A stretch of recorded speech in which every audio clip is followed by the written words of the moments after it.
Hi guys, तो start करते हैं आज की इम्पोर्टेंट करंट अफेयर। तो सबसे पहले है कोलोरेक्टर डिसीजेस। तो देखिए ये न्यूज़ में क्यों है, क्योंकि ना ये रिसेंटली अभी मेडिकल एक्सपर्ट ने कहा है कि इस डिसीज़ के इंसिडेंट बढ़ रहे हैं इंडिया में।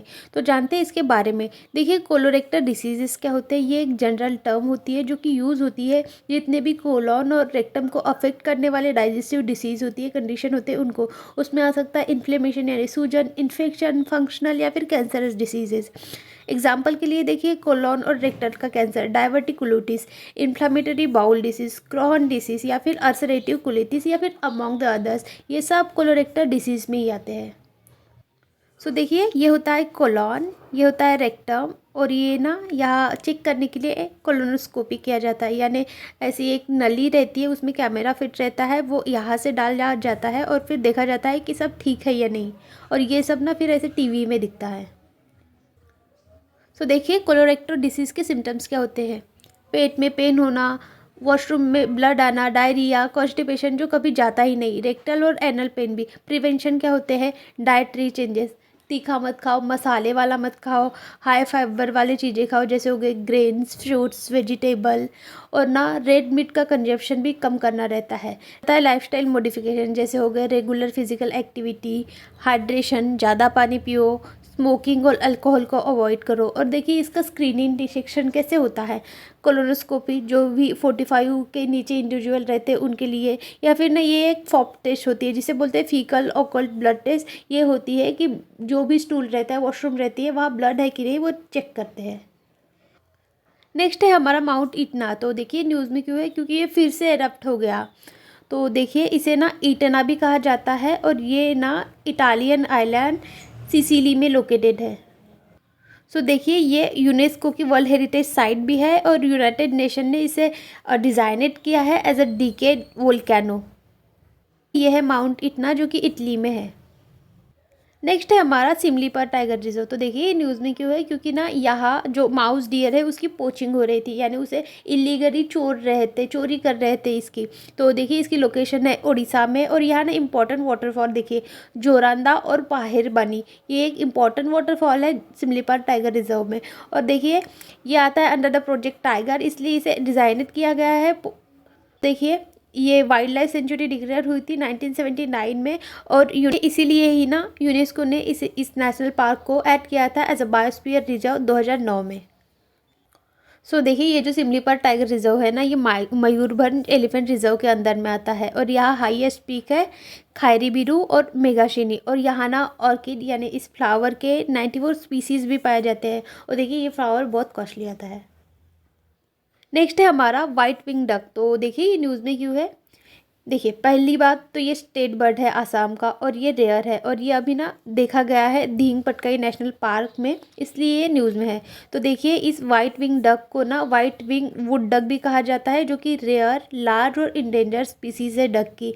कहाँ पाया जाता है, साउथ और साउथ ईस्ट एशिया में जितने भी फ्रेश वाटर वेटलैंड है और ड्रेस ट्रॉपिकल फॉरेस्ट है यहाँ पाया जाता है। और देखिए इसका साइंटिफिक नेम क्या है, असारकुर्निस कुटुलाटा। देखिए इसे असमीज़ में देवहंस भी कहा जाता है, और स्पिरिट डक क्योंकि इसकी ना घोंसली कॉल रहती है। और इसे ऐसे भी कहा जाता है कि ये मोस्ट थ्रेटन वाटरफॉल स्पीसीज़ है वर्ल्ड में। तो देखिए ये दिब्रू साइखो नेशनल पार्क में मिलता है, काजीरंगा नेशनल पार्क में मिलता है, और अरुणाचल और आसाम के वेटलैंड रहते हैं ना, वहाँ भी ये दिखता है। तो ये होगा वाइट विंग डक। हमारा सरोजिनी नायडू। तो देखिए न्यूज़ में क्यों है, क्योंकि 13 फेब को ना इनकी बर्थ एनिवर्सरी आती है, और इनके ही बर्थ एनिवर्सरी को नेशनल वुमेन डे भी ऑब्जर्व किया जाता है हर साल, इसलिए न्यूज़ में है। तो जानते हैं इनके बारे में। देखिए सरोजिनी नायडू बॉर्न हुए थे फेब 13 को 1879 में, वो भी हैदराबाद में। और ये एक रिन्यू इंडियन पोएट थे, फ्रीडम फाइटर थे, और पॉलिटिशियन भी थे। और इनको ही ना नाइट एंगल ऑफ इंडिया कहा जाता है। नाइट एंगल यानी क्या होता है, बुलबुल, बुलबुल ऑफ इंडिया कहा जाता है, क्योंकि इनकी लिरिकल पोएट्री फेमस थी। देखिए इनका रोल क्या है इंडिया इंडिपेंडेंस मूवमेंट में। तो देखिए ये कांग्रेस सेशन में पार्ट लिए थे 1904 में, और तब से इन्होंने पार्ट लेके ये ना 1925 में जब कांग्रेस का सेशन हुआ था, 40वां सेशन, तब ये इंडिया की पहली वुमन बनी थी कांग्रेस की, आईएनसी की प्रेसिडेंट। तो देखिए फर्स्ट वुमन बने थे एनी बेज़ंट, फर्स्ट इंडियन वुमन बने थे सरोजिनी नायडू। एनी बेज़ंट बने थे 1917 में कलकत्ता सेशन में। तो देखिए ये जो सरोजिनी नायडू है ना, इन्होंने non cooperation movement, home rule movement, satyagraha, इन सब में भी पार्टिसिपेट किया था। और देखिए इन्होंने ही हेड किया था all India women deputation and campaign of women suffrage. Suffrage का मतलब क्या होता है? वोट देना। तो देखिए 1917 में जब वुमेन इंडिया एसोसिएशन बन रही थी तो इन्होंने ही बनाया था एनी बेज़ंट के साथ मिलके। और 15 अगस्त 1947 को हमारा देश जब आज़ाद हुआ था ना, तब ये फ्री इंडिया की पहली गवर्नर बने थे उत्तर प्रदेश की। सो देखिए इनकी बुक और writing, golden threshold, bird of time, the broken wing and the feather of dawn, और Mahatma Gandhi, his life, writing, speeches and word of freedom, idea of nation, ये सब इनके बुक थे। हमारा हैंगुल डियर, तो देखिए ये न्यूज़ में क्यों है? क्योंकि जो साइंटिस्ट है CSIR यानी council of scientific and industrial research, और उनके साथ centre for cellular and molecular biology, इन्होंने हाईलाइट किया है कि जब ह्यूमन का डिस्टर्बेंस होता है, वहाँ टूरिस्ट जाते हैं, कोई ह्यूमन जाते हैं, तब ना ये हैंगुल डियर को बर्थिंग सीजन में प्रॉब्लम होती है। तो देखिए इस हैंगुल डियर के बारे में जानते हैं। इसे ना काश्मीरी स्टैग भी कहा जाता है, जो कि ये एक सब स्पीसीज़ है रेड डियर का, जो कि सेंट्रल एशिया में पाई जाती है, और ये ओनली कश्मीर और उसके सराउंडिंग एरियाज़ में ही पाई जाती है। इसलिए ना काशी हैबिटेट यानी कहाँ पाई जाती है इंडिया में, ये जम्मू कश्मीर और हिमाचल वाले रीजन में ही पाई जाती है ये। सो देखिए ये है काश्मीरी स्टैग या फिर हैंगुल डियर। तो देखिए इम्पॉर्टेंट क्यों हो जाती है? क्योंकि ये ना परफॉर्म करती है मैट्रियार्कल सोसाइटी, जहाँ फीमेल हेड रहती है ग्रुप की, और ना अपना पार्टनर भी खुद डिसाइड करती है।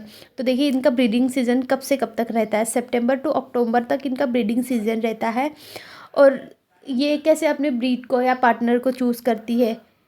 compete करके, उनके साथ प्रतिस्पर्धा करके, जैसे हो गए रोरिंग की, फाइटिंग की।